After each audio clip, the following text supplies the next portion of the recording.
La logique, telle que l'ego la comprend, n'a rien à voir avec l'intelligence réelle de l'individu. L'ego cherche à agir de manière logique selon ses propres idées et préférences, ce qui peut être influencé par des facteurs inférieurs. Cependant, l'usage constant de la logique empêche l'intelligence réelle de s'exprimer pleinement et limite le développement de la créativité et de la volonté. L'action guidée par la logique introduit de la subjectivité dans la vie, nuisant au développement de l'intelligence créative. Le fait de rationaliser ses actions éloigne l'individu de son intelligence réelle et coupe le lien subtil qui pourrait orienter ses actions. L'accumulation d'actions trop rationalisées appauvrit la vie et l'intelligence devient simplement de la logique chez l'individu inconscient. La vie ne dirige pas l'homme selon sa logique, mais selon son intention intelligente. Reconnaître cette intention permet de se détacher de la nécessité de se préoccuper logiquement de la vie.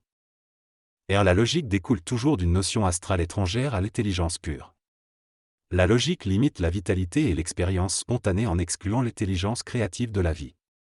Elle renforce l'insécurité de l'ego en minimisant le risque, ce qui entraîne un manque d'intégration entre l'intelligence réelle et l'ego. L'ego qui se base uniquement sur la logique finit par perdre son instinct vital essentiel à la survie. La logique est une notion déformée de la réalité mentale supérieure de l'homme. Bien qu'elle puisse aider l'homme dans certaines entreprises psychologiques, elle nuit à la vie créative. La jeunesse d'aujourd'hui est le produit de la séparation entre la logique et la vie, mais elle a également le potentiel d'atteindre une conscience pure. La logique bloque l'intelligence réelle et force l'homme à s'appuyer uniquement sur elle pour bien vivre, mais cela ne fonctionne pas. La logique est une aliénation de l'ego contre l'esprit et l'intelligence réelle. Elle enlève de la force et de la clarté à l'ego et nuit à l'esprit. Rationaliser revient à mettre de l'ordre dans des pensées confuses, mais si l'homme vivait selon son intelligence véritable, il n'aurait pas besoin de rationaliser. Il faut s'habituer au désordre apparent de l'intelligence réelle pour pouvoir vivre d'un autre ordre, issu d'une intelligence supérieure à l'intellect. L'homme créatif de demain créera un nouvel ordre grâce à une intelligence nouvelle. Selon l'auteur, pour que l'humanité puisse vivre de l'ordre issu de l'intelligence réelle, il est nécessaire de remettre en question l'ordre rationnel que nous avons connu jusqu'à présent. L'esprit humain est réel, tandis que l'ego est une illusion. L'ego doit être le plan sur lequel l'esprit se manifeste, mais tant que l'homme rationalise, il évite de faire face à l'intelligence réelle et reste aveugle. La logique, bien qu'elle soit une forme inférieure d'intelligence, bloque cette conscience et pousse l'homme à croire qu'il est réellement intelligent. Lorsque l'homme réalise l'illusion de l'ego, sa pensée cesse d'être réflexive pour devenir générative et créative.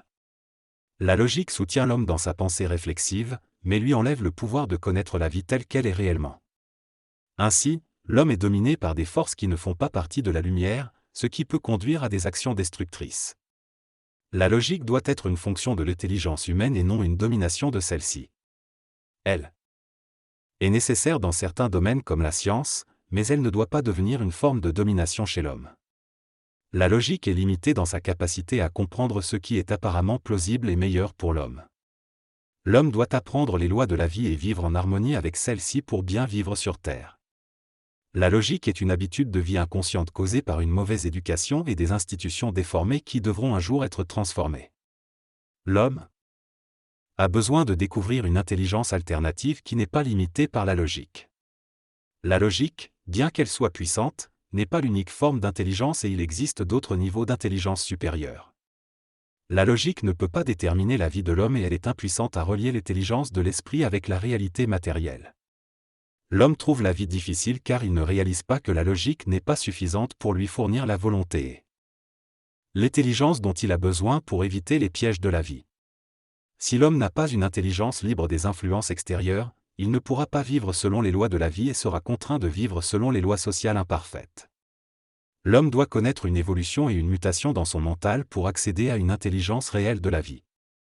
Le texte souligne l'importance de l'intelligence supramentale chez l'homme et la nécessité pour lui de l'accueillir. Il critique également l'ego et sa tendance à privilégier la logique au détriment de l'intelligence véritable. Selon l'auteur, la logique n'est qu'une mesure du développement intellectuel de l'ego, tandis que l'intelligence supramentale est une intelligence plus vaste et réelle, qui fait partie de la réalité universelle de l'homme. L'auteur affirme que l'homme doit se connecter à la source même de son intelligence, au-delà de la logique et de l'ego, pour comprendre pleinement le phénomène humain. Il insiste sur l'idée que l'intelligence supramentale doit se faire connaître par la parole et la pensée objective et créative, et non seulement à travers l'évolution des formes biologiques et minérales. Le texte évoque également une opposition entre la logique et l'intelligence supramentale, soulignant que l'intelligence supramentale ne se laisse pas influencer par l'essence de l'homme, contrairement à l'ego et à la logique. L'auteur affirme que l'intelligence supramentale est en constante évolution et qu'elle repoussera les limites de la logique humaine. Il suggère que cette évolution de l'intelligence aura des conséquences sociales profondes et conduira à la réorganisation de la société humaine. En conclusion, le texte invite les individus à prendre conscience de leur intelligence supramentale et à dépasser la logique limitée de l'ego pour permettre une transformation sociale et valoriser la vie de manière plus profonde. L'homme doit passer de la logique à l'intelligence pure, à l'intelligence instantanée, afin de renouer avec l'invisible et les forces cosmiques qui vont au-delà de la matière. La logique restreint les facultés extrasensorielles de l'homme et affaiblit son pouvoir vibratoire. Il est nécessaire de conscientiser les corps subtils de l'homme pour qu'il puisse retrouver sa connexion avec l'énergie cosmique. La logique a créé une séparation entre l'homme et sa partie cosmique, ce qui a de lourdes conséquences pour l'humanité. L'évolution de l'homme nécessite de dépasser la logique subjective et de prendre conscience de l'intelligence instantanée. Cela créera un nouveau mode de vie où l'individu deviendra la mesure de l'action sociale, plutôt que d'être dicté par la société. L'homme conscient, doté d'une intelligence supramentale, peut mettre fin à l'action délirante de la conscience sociale et voir au-delà des illusions créées par la mémoire et la conscience sociale. La logique est opposée à la vie et elle est un outil de contrôle des forces invisibles qui manipulent l'énergie mentale de l'homme. L'homme doit faire la différence entre la logique mécanique et l'intelligence réelle afin de ne pas être esclave de sa mémoire.